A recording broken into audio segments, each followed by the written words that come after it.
ذلكم بما كنتم تفرحون في الأرض بغير الحق ذلكم بما كنتم تفرحون في الأرض بغير الحق وبما كنتم تمرحون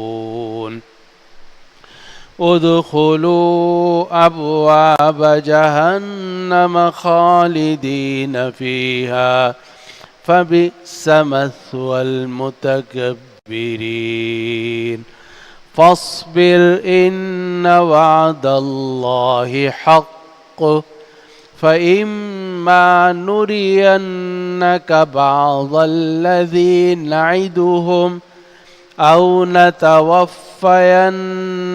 فإلينا يرجعون ولقد أرسلنا رسلا من قبلك منهم من قصصنا عليك ومنهم من لم نقصص عليك وما كان لرسول أن يأتي بآية إلا بإذن الله فإذا جاء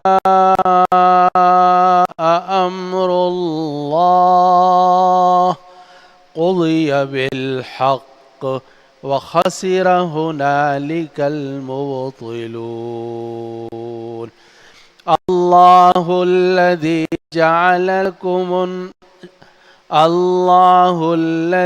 جعل لكم الأنعام لتركبوا منها ومنها تأكلون ولكم فيها منافع ولتبلغوا عليها حاجة في صدوركم وعليها وعلى الفلك تحملون ويريكم آياته فأي آيات الله تنكرون أفلم يسيروا في الأرض فينظروا كيف كان عاقبة الذين من قبلهم كانوا أكثر منهم وأشد قوة وآثارا في